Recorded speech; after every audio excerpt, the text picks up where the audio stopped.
분수에 편안하다. 저는 이 말이 상당히 멋있다고 생각을 해요. 주역이 말하는 중용, 그 다음에 도를 깨우치고 도를 깨닫고 인생이 무엇인지를 내가 알아가는, 그 다음에 신, 믿음, 사람과의 신뢰, 서로 간에 융화해서 함께 나아가는, 그러니까 이런 것들이 사실은 완벽하게 이루어지기 위해서는 내가 내 분수를 정확하게 파악을 하고 힘든 것들에서 내가 많이 빠져나오고 오히려 좋은 것들을 많이 내가 취할 수가 있어요.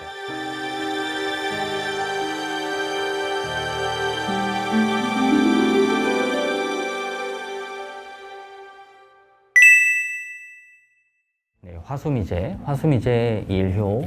주역은 양효, 막대기 이렇게 길게 되어 있는 양효를 읽을 때 이제 구를 넣어서 읽고, 음효, 가운데 이렇게 쪼개져 있는 음효를 읽을 때는 이제 6이라는 말을 넣어서 읽어요. 그래서 저는 편의상 그냥 1효, 2효, 3효, 4효 이렇게 얘기를 하는데, 1효인데 양효다 그러면 초9 이렇게 읽고, 음효다 그러면 초6 이렇게도 읽어요. 저는 치워야 좋다는 주의라서 그냥 1효 이렇게 표현을 합니다. 1효는 그 꼬리를 적시니 인색하다.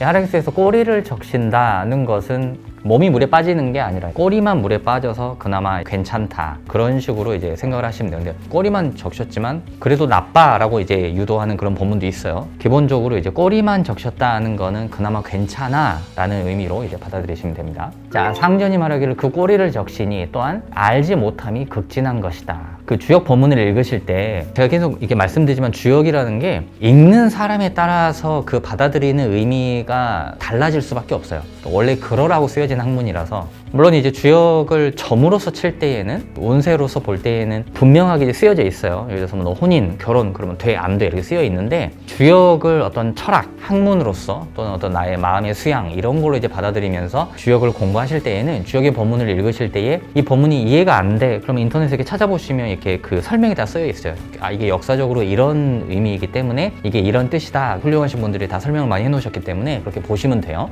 좀 심플하게 어떻게 이해를 하시면 되냐면, 문장을 딱 읽었을 때 문장이 무슨 말인지는 정확히는 모르겠는데 느낌이 안 좋아, 그러면은 일단 이건 안 좋은 거구나 이렇게 생각하고 가시면 되고, 주역 본문 읽다 보면 두서없는 본문이 되게 많거든요. 왜 두서가 없냐면은 이게 긴 이야기들을 함축을 해놓고 중간을 다 잘라놨기 때문에 중요한 단어만 열거해 놓은 느낌의 그런 본문이 사실 주역의 본문이에요. 읽다 보면 이게 뭔 말이야 하는 게 많거든요. 이제 그럴 때에는 그냥 전반적인 느낌이 좋아, 그럼 이건 좋다는 뜻이구나, 일단은 그냥 그렇게 넘어가시면 빨리 진도를 나가실 수가 있어요. 본문을 보면 이 효는 재주가 없고 덕도 없고 때맞음도 없어서 어려우니 그럼으로써 건너는 게 있는 사람이다. 화수미제, 수화기제 이런 괴들은 구제하고 건너고 이런 것들과 관련된 괴들이에요. 읽다 보면 뭐 물이 자꾸 나와요. 이렇게 물을 건넜네, 뭐 물에 빠진 걸 건졌네, 어디까지 빠졌네, 이런 말들이 나오는 거, 이제 그런 거를 가지고 괴를 설명을 하고 있기 때문에 계속. 자, 협자는 하락기수에서 가장 중요한 이제 협자 이제 들어가죠. 협자는 비록 경영하고 구제하는 재주가 있으나 기회가 모이는 아름다움은 만나기 어렵다. 자기를 지키고 분수에 편안하니 영광에 모욕이 더해지지는 않는다. 영광이 있고, 이 사람이 일단 영광스러운 일이 있는 거예요. 있고 그 와중에 모욕스러운 일이 있는데 그것이 있기는 한데 좀 심하게 되지는 않는다, 이런 문맥으로 가는 거죠. 비록 경영하고 구제하는 재주가 있으나 기회가 모이는 아름다움은 만나기 어렵다, 이렇게 돼 있죠. 이게 뭐냐면은 제가 계속 말씀드리죠. 하락에서는 단어가 중요하다고. 경영하고 구제하는데, 그런 재주가 있는데, 경영하고 구제함이 있는데 또는 경영하고 구제하는데 이렇게 쓰고 그냥 넘어가면 될 텐데, 굳이 경영하고 구제하는 재주가 있다고 굳이 재주라는 말을 왜 썼을까요?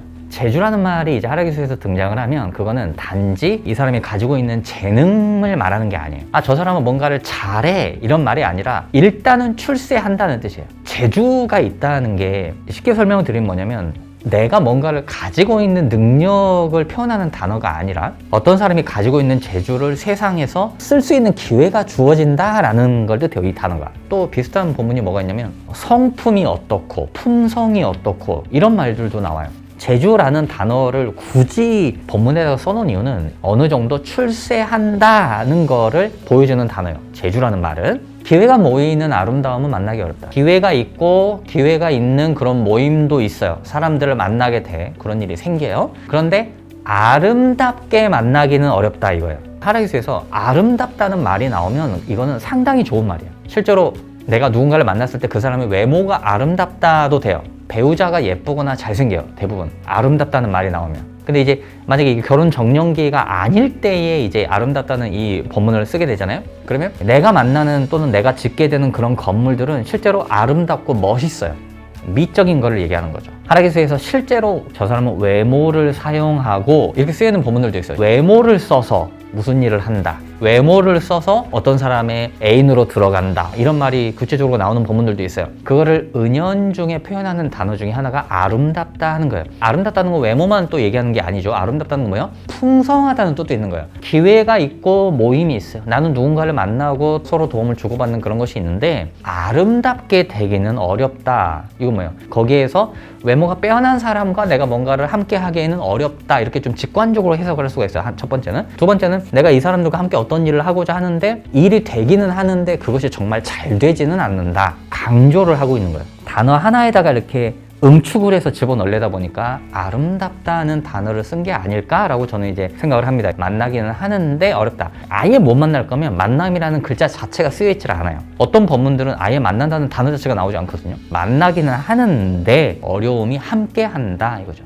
예를 들어서 만나기 어렵다 이러면은 끈기가 있어야 돼요. 포기를 하는 스타일이면 나는 그 일을 하다가 그만두겠죠. 근데 내가 끈기가 있고, 내가 여기서 성공을 하려면 다른 사람들과 다른 어떤 길을 내가 가야 돼. 나는 여기서 끈기와 인내를 가지고 나아가야 돼. 버텨야 되는 거예요. 물론 이제 하락기수에서 대부분 어렵다라고 쓰여 있으면 그거는 못해요. 대부분의 사람들이 포기할 정도로 힘든 일이 닥친다라는 말을 이제 써놓은 거기 때문에 최근에 좀 쉬운 단어로 바꿔서 이제 표현을 하자면 이게 뭐냐면 난리가 난다 이거예요. 기회가 모이는 아름다움을 만나기는 하는데 난리가 있다 이거예요. 제가 말씀드리지만 하락기수 글귀는 기본적으로 결혼과 혼인에 작동을 하고 사람의 인생에서 중요한 사건들이 기본적으로 작동을 한다 그랬죠. 사람들 만나 기회가 모여 아름다워, 나 결혼을 되게 외모가 빼어난 사람과 할 수 있는 기회가 오겠네. 근데 만났는데 난리가 나, 이혼할 수 있겠구나 이렇게 생각을 하는 거예요. 어떤 분들이 그래요. 이 본문을 보고 그런 걸 어떻게 추측을 하냐고, 그걸 어떻게 알 수가 있냐고, 그게 말이 되냐고 그런 얘기를 하시는데 얼마든지 하실 수가 있어요. 그냥 제가 말씀드리지만 인생에서 중요한 사건들에 직접적으로 글귀들을 대입을 해서 생각을 하면 어렵지 않게 알 수 있어요. 취직, 결혼, 건강, 가족사, 이런 메이저한 사건들이죠. 그런 것들을 글귀에다가 구체적으로 이렇게 대입을 해서 생각을 하면 기회가 모이는 아름다움은 만나기 어렵다. 기회가 모여? 기회, 모임, 만남. 누군가를 만났는데 만난다는 것은 결혼? 사람을 만나면 결혼할 수 있으니까 미혼이라면 혼인과 관련이 있겠구나. 결혼을 한 사람이라면 취직과 관련이 있겠구나. 회사를 다니는 사람이라면 회사 내에서 사람과의 만남을 이야기하는 것일 수 있겠구나. 내가 이미 회사를 다니고 있거나 내가 자영업을 하거나 내가 사업을 하는 사람이에요. 기회가 모이는 아름다움을 만나기 어렵다. 그럼 뭐예요? 내가 회사에서 하는 일, 내가 또는 스스로 하는 사업을 하고 있는 이 일이 되기는 해요. 기회가 모이는 아름다움이 있기는 한데 그 아름다움을 내가 내 걸로 기꺼이 쓰기에는 난리가 난다. 힘든 일이 생겨서 쉽지 않을 것이다. 이렇게 생각을 하는 거예요. 자기를 지키고 분수에 편안하니. 자기를 지킨다는 말이 나오면 나 중심적이다고 생각을 하시면 돼요. 성격적으로는 내가 먼저다 이거예요. 자기만 지키고 라고 이제 돌려서 얘기를 할 수도 있어요. 약간 이기적이거나 조금 사람들과의 관계에서 수월하지 않은 그런 것들이 있어요. 근데 물론 여전히 나를 지킨다 하고 있기 때문에 나쁜 거에 내가 일부러 발을 디밀어서 험한 일을 하지는 않는다, 또 이렇게 생각을 할 수가 있죠.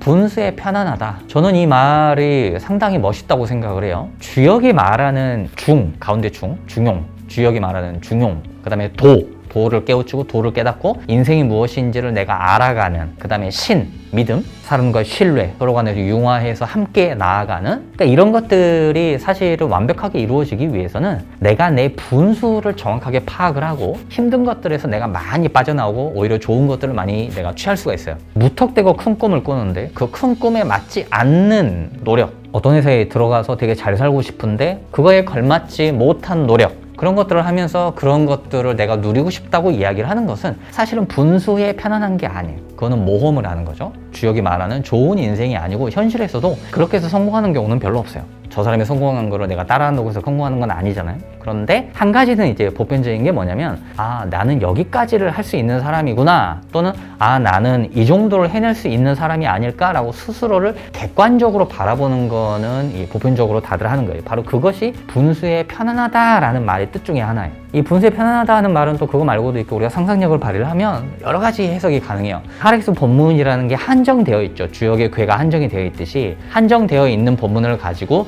인류 역사에 등장했던 모든 사람의 인생을 여기에 다 집어넣어놨기 때문에 단어 하나하나가 의미하는 것들이 물론 그 단어가 의미하는 것들이 이 단어의 기본적인 의미에서 완전히 빗나간 의미들을 가지진 않아요. 그거는 저희가 이제 한자 작업을 다 해놨으니까 그걸 읽어보시면 다 알 수가 있습니다. 더 많은 것들이 궁금하다 그러면 인터넷에 보시면은 사전도 되게 많고 한문이나 또 중국어 이런 번역 사이트도 되게 많잖아요. 다 넣어보시면 하락기수가 이 단어들을 왜 이런 말을 써놨고 문맥을 읽었을 때 문장을 읽었을 때 아 이 글자에 이런 뜻이 있었구나 하는 것들도 아실 수가 있어요. 분수의 편안하다는 거는 우리가 안녕하게 안락하게 나를 뒤로 이렇게 집어넣는다 이런 의미도 있거든요. 집어넣는다.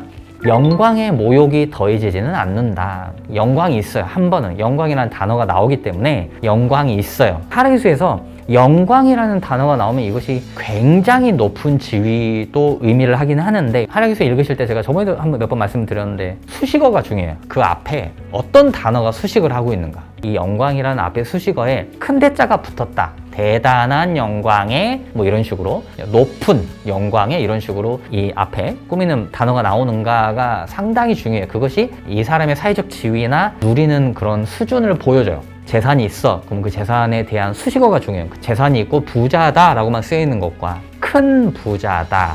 쓰고 남음이 있는 부자다. 이렇게 쓰여 있으면 단어 하나의 차이지만 현실에서는 그 갭이 어마어마하게 벌어져요. 어느 정도 재산을 가지고 있는가를 우리가 추측을 할 수가 있거든요. 그 글귀에 따라서 예를 들어서 뭐 중천건, 오효, 협자다 이런 것들 예를 들면요. 그런 걸 얻으면 아 만지는 돈이 기본 100억 이상 1000억 이상 그 정도 수준이 되겠구나. 물론 불협자일 때는 완전히 뒤집어집니다만 중천건 할 때 말씀드렸지만 대단하다는 말이 계속 반복이 되죠. 수식하는 단어가 되게 중요해요. 근데 지금 보시면 영광의 모욕이 이런 식으로 수식하는 말이 별로 없죠. 그러면은 아 영광스럽긴 한데 실제로 영광스럽고 현실에서는 남들 앞에 서고 인정도 받는 사람이 와 너 정말 인생에 꽃이 폈어 이렇게 말할 정도는 되는데 모욕이 더해지진 않는다. 모욕스러운 일이 있다.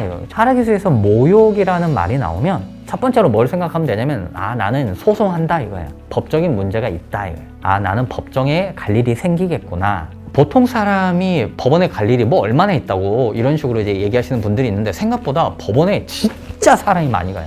그리고 살다 보면 법이 생각보다 멀지 않아요. 정말 사소한 일들도 다 소송하고 법의 힘을 빌려서 해결하려고 하는 그런 분들도 또 생각보다 많으시고 뭐 별로 이득 보는 것도 없고 손해 보는 게 오히려 더 많고 소송 비용이 더 많이 드는 경우가 훨씬 더 많아서 대부분 이제 안 하고 그냥 참고 말지 이렇게 넘어가시는 경우도 있고 또 법정에 막상 가면은 판결을 할 때 나는 정말 내가 100% 억울하고 내가 정말 100% 당했는데 실제로 재판을 하러 가면은 상대도 똑같은 그런 입장이라서 한쪽이 100% 이겨라는 게 사실 별로 없어요. 나름 다 아픔이 있고 사정이 있어. 그래서 서로 이렇게 막 부딪히거든요. 영광의 모욕이 더해지지는 않는다라는 법문이 그런 느낌이에요. 이 모욕이라는 말이 나왔기 때문에 아 나는 뭔가 법적인 문제나 또는 사람과 어떤 추문, 안 좋은 소문 이런 것 때문에 내가 고생을 하는데 이것 때문에 내가 싸운다고 해도 더해지지는 않는다라는 말이 뭐냐면 아 결과가 애매할 것이다 이렇게 해석을 할 수가 있는 거예요. 모욕이라는 단어를 재판을 풀었을 때는 그렇고 또 하나 뭐가 있냐면 안 좋은 소문이야. 스캔들 같은. 안 좋은 소문이 있을 것이다. 영광스러운 자리에 가자마자 얼마 후에 모욕이 있어요. 회사에서 능력으로 인정을 받아가지고 아, 나 이제 드디어 승진도 하고 좋은 루트로 가는구나 이렇게 해가지고 했는데 갑자기 숨겨놨던 나의 애정어린 분이 나타나가지고 안 좋은 일이 일어나 회사에서 그래가지고 대열에서 빠지게 된다든지 그런 식으로 모욕성, 추문, 안 좋은 소문이 있게 된다 이런 것들을 말하는 거예요.